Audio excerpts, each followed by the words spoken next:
Okay, ladies and gentlemen, we're going to talk movies again.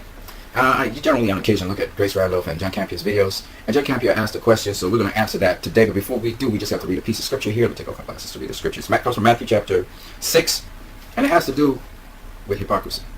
It's not about appearances, all right, folks? So let me get into it. Matthew 6 says, "When you fast, don't be like hypocrites, of a sad countenance, for they disfigure their faces, that they may appear to men to fast." They look somber, you know. "Truly I say to you, they have their reward. But you, when you fast, anoint your head, wash your face, that you will not appear like you're fasting, only to your Father, who knows this in secret. That your Father, who knows this in secret, will reward you openly." And I just wanted to share this with you guys because I think a lot of times people are not very honest about their intentions of things. They try to appear one way, and in their heart there's something else. Sometimes it's consciously, sometimes it's not.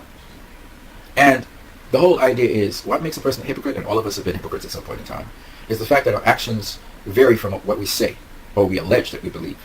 So let's try to do the following. Let's try not to create impressions about ourselves to people when we know our intentions are different. Let's be honest about it. Very simply put.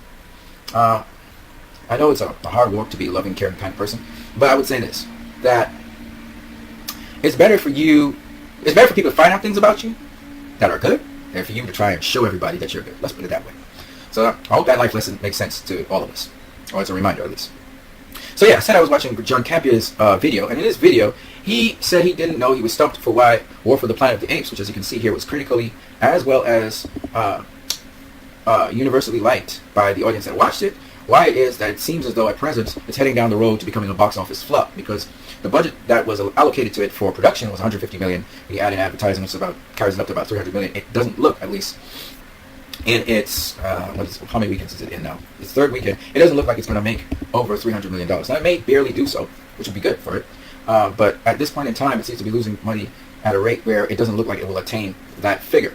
Okay? So John Campea, he said he's kind of stumped as to why that is happening. So what I want to do is propose an answer to him, and you can send this video to him if you want, of why that is so. Now, first of all, I just want to talk about another movie that also was critically relatively well received, as well as the audience, and that is Star Trek Beyond. And a similar sort of phenomenon happened to that movie, where it grossed in $343 million, and it was a box office flop, even though it was well received by people who went to see it, as well as critics, okay? And its budget was $185 million, needed $370 million to break even, and it didn't do that. That doesn't mean it was a box office flop necessarily, because we don't know what the marketing was for this and that film, but that's a whole other story for another day. Now let's look at the other Rise of the Planet of the Apes films to see if we get some clues and hints here. So what you see is that Rise of the Planet of the Apes, which was, I think, the first in this trilogy, it opened on August, so late summer it opened, okay? And let's see what it was vying against at the time it opened, okay? Movies that came before it were, and don't look at the grosses, look at the opening dates here, okay? So that's what you look at. Harry Potter and the Deathly Hallows came before it, which is that was a monster of a movie, to be honest with you. Rise of the Planet of the Apes came in August 5th, so that came about a month before. Excuse me, there you go. Transformers also came before it, so those are huge movies. And then we had a movie called The Hangover, which I think was a horror movie, okay? And we had Pirates of the Caribbean, so these were big blockbuster hits. We had the Fast and Furious 5, but they came months before, you notice that, right? This one came a month before, Harry Potter and the Deathly Hallows. But they're not necessarily in the genre, also, the Rise of the Planet of the Apes, that's another noteworthy thing to remember. And let's see what else. Cars 2 came before it.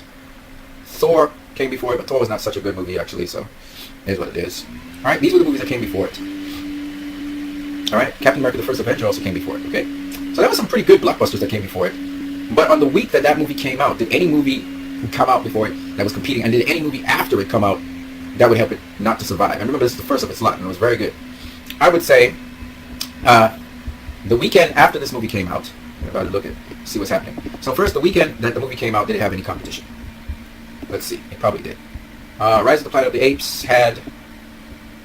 no, actually did. It had The Help. It had Final Destination 5. It had Smurfs, which was a box office flop with 30 minutes or less on Cowboys and Indians. You look at if the movie's, grossing in over 20 million or 10 million or whatever. Now, Harry Potter and the Deathly Hallows was still doing its thing, and Captain America First Avenger was still doing its thing, but these were kind of too far down to really affect it. Let's see what happened in the second weekend, shall we? So we saw the first weekend. The second weekend really will tell me if it's going to get crushed or not. And remember, this is not really a huge blockbuster kind of movie. It's not really, okay? All right, so in its second weekend, The Help surpasses it, and we got Spy Kids that came out, Conan the Barbarian, these are all flops, The Smurfs, Friday Night Finals. So basically, it didn't really have serious competition except for The Help. All right? It came out in almost near to the fall, the beginning of the fall, and because of that, Rise of the Planet of the Apes was able to do pretty well at the box office. In fact, it grossed in $481 million, okay, which was decent for an original film and so on. So the timing of the Rise of the Planet of the Apes was good timing. Okay. Let's look at Dawn of the Planet of the Apes, which came out in the summer. It was a summer movie, July the 11th, and it made money like a blockbuster. And let's just see what movies were competing with it at the time, what people would go into cinemas to see, all right? Because this is the point. People had to go into cinemas and see War of the Planet of the Apes, and then word of mouth gone from there, right? It's not just the advertising. It's not just the favorable critic reception, okay? So let's just look at that. By the way, just pay attention to this. Right now it's being advertised over and over by Box Office Mojo. By now you should have seen in this video the big six keeps on coming up over and over again. But for that year, 2014, these were the films that came before Dawn of the Planet of the Apes, okay? So we had American Sniper that came the month no, sorry, my bad. Well, that came at the end of the year. Let's see. Captain America: The Winter Soldier came a couple months before, about 3 months before. Okay. The Lego Movie came in February, so that's kind of far away. Transformers: Age of Extinction actually came about 2 to 3 weeks before. Okay. And that movie was horrible. People didn't really like it, so that also gave it an edge there. X-Men: Days of Future Past came in May. This film came out in July, so it had about 2 months separation. This was an excellent movie, and that's it. Those were the movies that came before it. Very important for you to understand what I'm saying. Okay, so based on that, let's look at the movies that came after it to see if it had enough spacing from the next big blockbuster, okay? Because that's very important. And, of course, you need to look at see if the blockbusters were also in the genre of the film. Excuse me. So on the week of its release, the first thing you got to look at is the films that competed with it, and then the week after. Those two things will really be the determining factor on what determines why this movie did so successfully. So there's nothing that came after. The week of its debut, Transformers: Age of Extinction was winding down. So, yeah, it did very well at the box office, okay? Nothing else really to compete with it, as you can see there. Maleficent was around for a while. That's about it. So, Edge of Tomorrow flopped. So, as you can see, it didn't really have any competition when it came out. In the second week, it was still running things, and there was nothing. You can see nothing. Nothing to compete with it. So that's why it did so well at the box office. The timing of the movie, when the movie came out, that's a pivotal thing. And this was in the year 2014. Let's fast track now to the present time. So you have War for the Planet of the Apes. Okay? War for the Planet of the Apes. So, it could be a box office flop. It could be. But let's just look at, first of all, before we look at the year, let's just look at when it debuted, when did it debut, and what was in the cinemas at the time it debuted, okay? So when we look at its debut, okay, I'm just showing you what genre it's in. It's in fantasy, sci-fi action. So it competes with films like Star Trek, Dawn of the Planet, Godzilla, Kong, and all that kind of stuff, right? But remember, people are going into the cinema to see a film. It's not only genre, but they say, well, what's available? Okay, I think I'm interested in seeing this, right? It's kind of like that.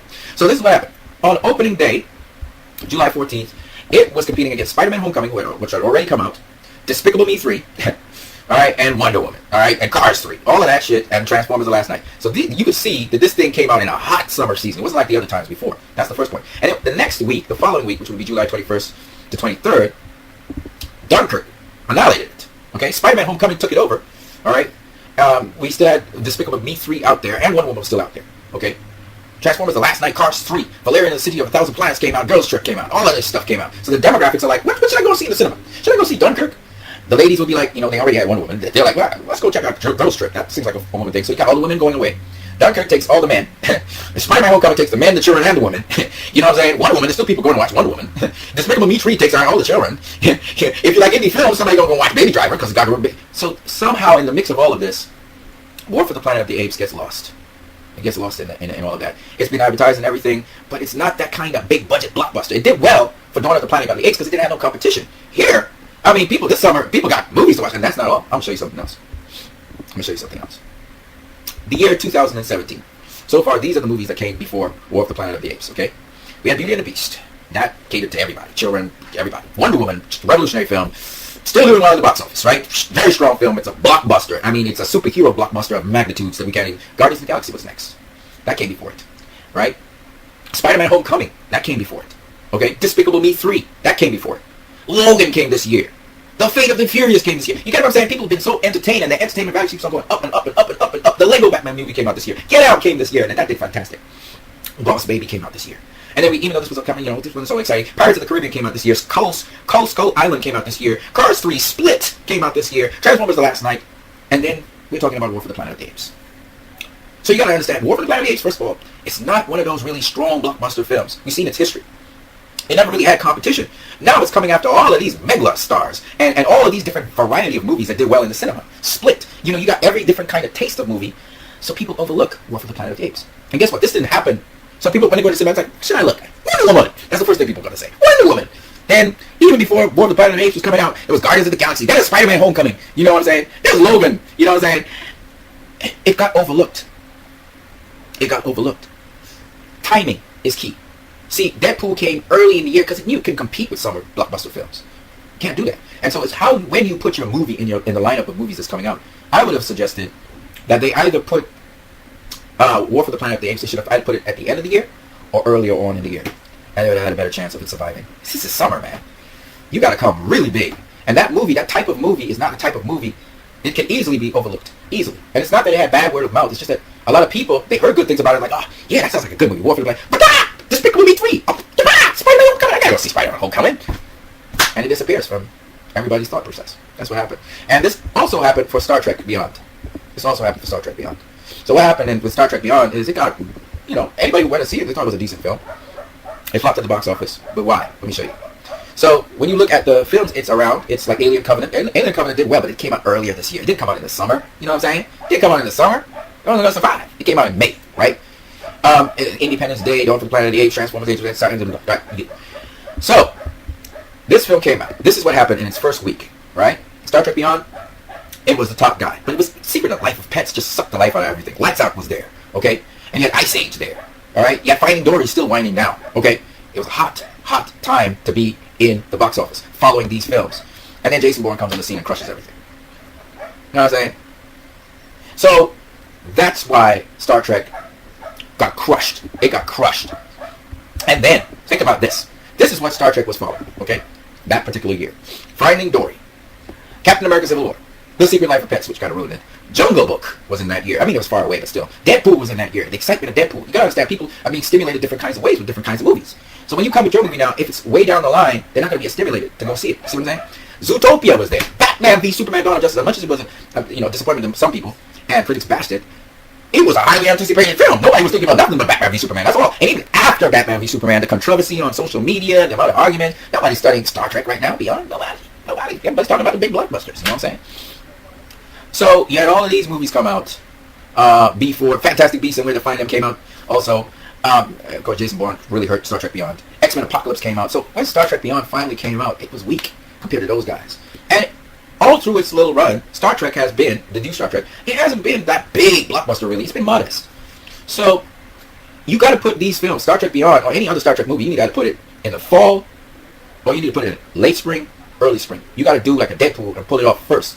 That way you start the ball rolling, you have a chance. Wonder Woman came at the right time. It started off the summer.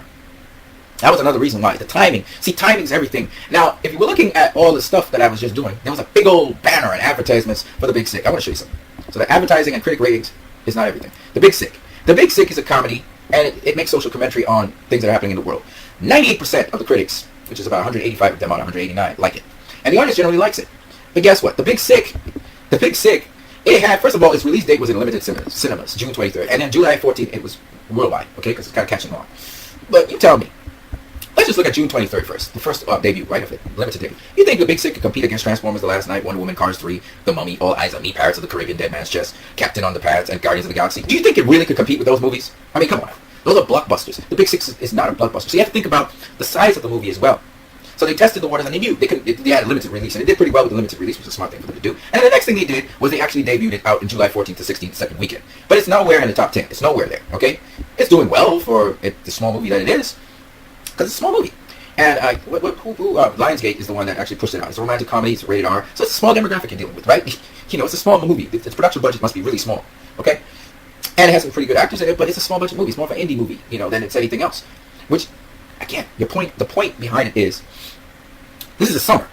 There's always blockbusters straight to the summer. Ain't nobody going, as much as you do an advertising thing, nobody's thinking about The Big Sick. Now, they may get an Academy Award, but nobody's going to be thinking about The Big Sick. Oh, I'm going to go watch The Big Sick comedy. I don't care how much you advertise for it.